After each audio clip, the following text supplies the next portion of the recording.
Today on Rappler, the search for Interior Secretary Jesse Robredo and two pilots continues for the second day.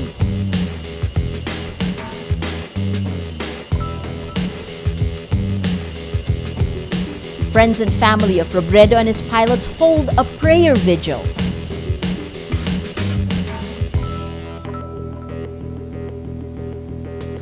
And Igme, international name Tembin, now a typhoon, moves north.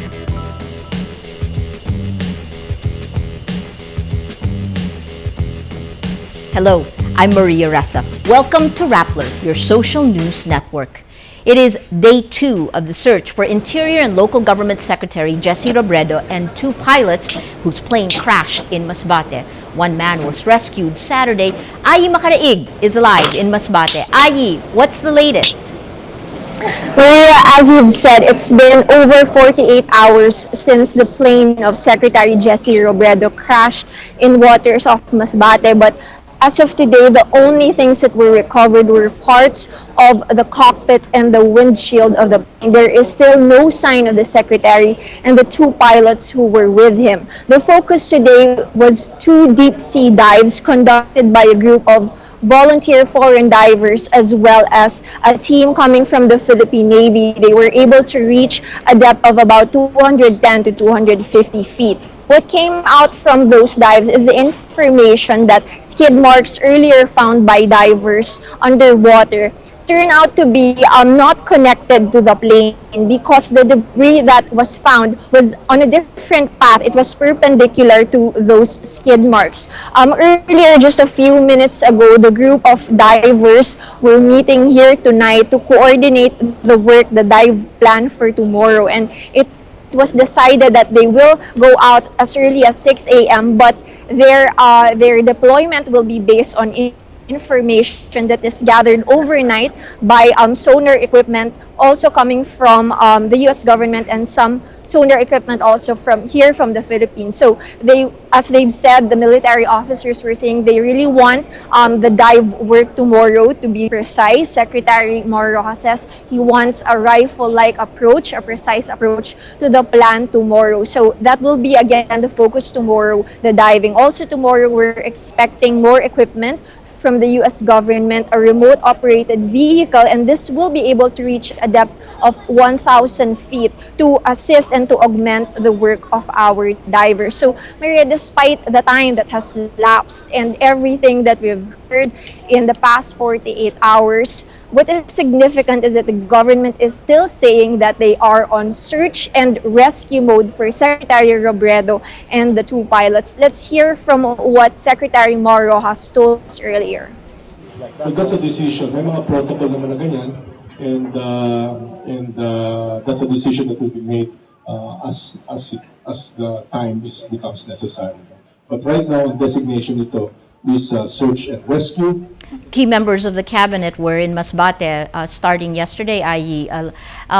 The Philippine government seems to be pulling out all of the stops. What are the chances that Robredo and the pilots are still alive more than 48 hours after the crash? Ayi?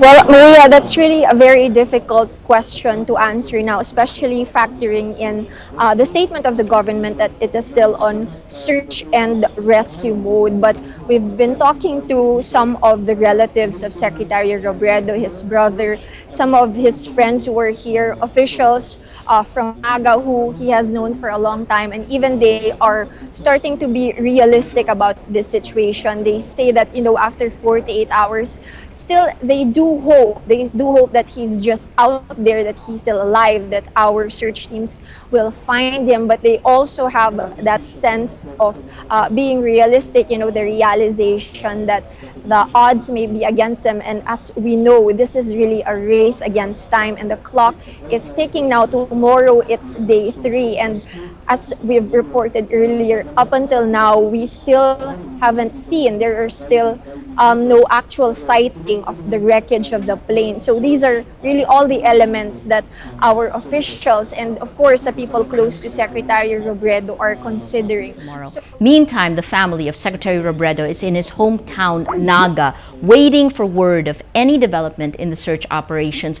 While they say they continue to hope and pray, the family members also say they are managing expectations and are, quote, bracing for the worst.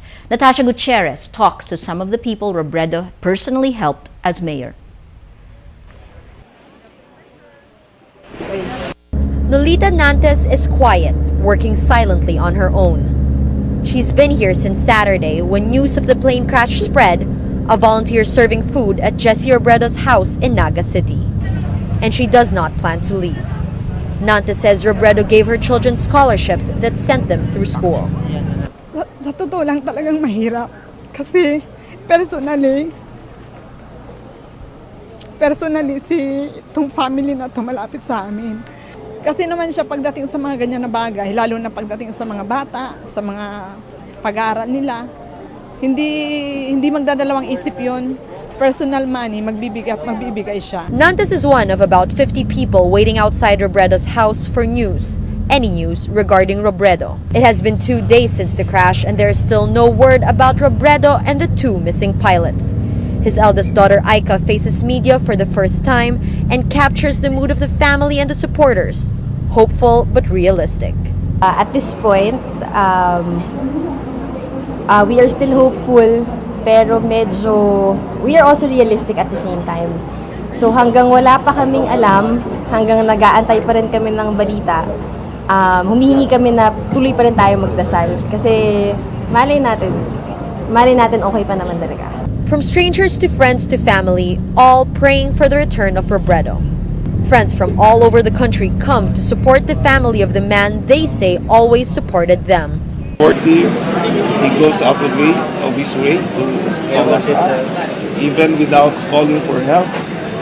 As a Vice Mayor of Marikina, I personally experienced his father like here for me as a public official. As days go by, hope slips away for his loved ones who are bracing for the worst. But Nantes says they will hold on to the little hope they have left because Robredo never gave up on them. Natasha Gutierrez, Rappler, Naga City. President Aquino flew to Masbate on Sunday to personally lead the search and rescue operations, and this afternoon, early evening, he flew to Naga City to meet with Robredo's family. Robredo, as you've heard earlier, was flying home for the 4-day weekend to be with his wife and 3 daughters. Earlier, the family issued a statement thanking the nation for their prayers. Cabinet officials say they are doing everything to locate Secretary Robredo and his companions. Itong search na ito ay tuloy-tuloy na gagawin hanggang makita ang plano at malaman ano yung pinahinat na ni Secretary Jessie at yung mga kasama niya. Maganda ang kanilang naging usapan at inassure din ni Pangulo na ang lahat na kakailanganin ng mga bata at si Lenny ay nila aming sisiguraduhin tutunan. The plane carrying Robredo, his aide, Police Senior Inspector June Abrasado, and 2 pilots, Jesup Bahinting and Nepalese Kashitis Chand, crashed at sea off Masbate on Saturday. Abrasado survived the accident. You see him here, both his hands in slings. He was rescued from the sea Saturday. Pagasa says Igme, international name Tembin, a weather disturbance classified as a severe tropical storm, is now a typhoon. In its 5 p.m. bulletin, the Weather Bureau says the typhoon was located 310 kilometers east of Apari, Cagayan. Public storm warning signal number 1 is raised over Isabela and Cagayan. Estimated rainfall is from 5 to 15 millimeters per hour within the 550-kilometer diameter of the typhoon. It's expected to enhance the southwest monsoon, bringing light to moderate rains over Luzon, particularly in Pangasinan, Zambales, Bataan, Batangas, and Mindoro. Fishing boats and other small sea craft are advised not to venture out into the eastern seaboards of central and southern Luzon due to big waves. Well, let's now look at Rappler's Wrap for today, a list of the 10 most important events around the world you shouldn't miss. At number 5, Speaking from a balcony of the Ecuadorian embassy in London, activist Julian Assange urges the United States to end its, quote, witch hunt against WikiLeaks. He also calls for the release of 24-year-old Bradley Manning, an intelligence analyst in the U.S. Army who served in Iraq and who's accused of leaking U.S. government information to WikiLeaks. The activist faces extradition to Sweden over sexual assault charges by 2 female WikiLeaks volunteers. He remains in the Ecuadorian embassy after Ecuador's president granted him asylum last week. Britain insists if he steps outside the embassy, Assange will be detained and sent to Sweden. At number 6, Chinese protesters demand that Japanese nationalists leave disputed islands known as Diaoyu in China and Senkaku in Japan. Some Chinese demonstrators attack Japanese restaurants and smash Japan-made cars. Others burn images of the Japanese flag. Early Sunday, at least 10 Japanese activists swam to the shore of one of the islets and waved Japanese flags on the Japanese-controlled islands. The disputed territory consists of 3 reefs and 5 islands, 3 of which are owned by a Japanese businessman who rents them out to the Japanese state. The disputed islands, also being claimed by Taiwan, are surrounded by rich deposits of gas. In the past, diplomatic relations between China and Japan were frozen over these disputed islands.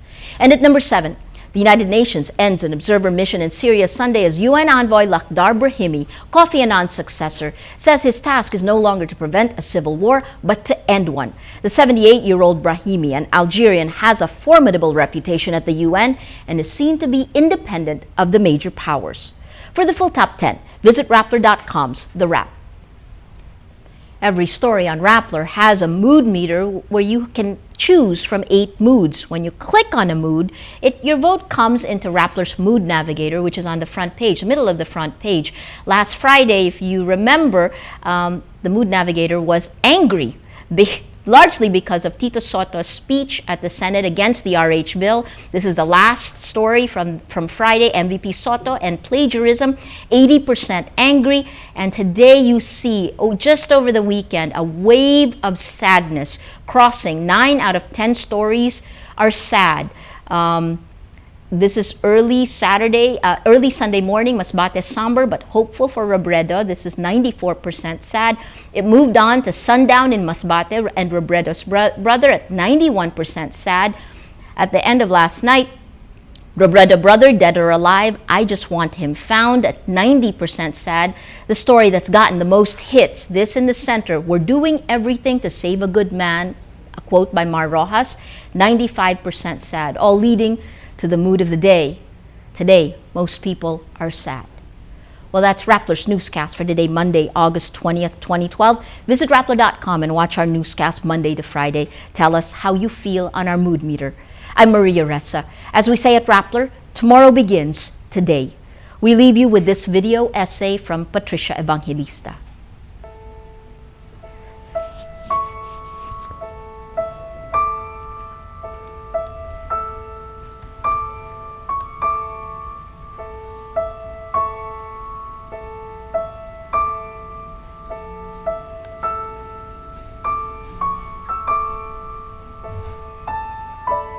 I don't think I'm betraying any confidence by saying that the danger for any government is that as you get accustomed to wielding power, you get detached from the people you serve. I believe that Jesse was and he is viewed by his peers in the cabinet and in the executive department as the guy who kept you grounded, who keeps you grounded. You can define a good person in many ways. By all accounts, he is a good and faithful husband and father. He was phenomenally effective local government leader. And he is one who enjoys the trust and confidence of the president to a level very rare even within the cabinet.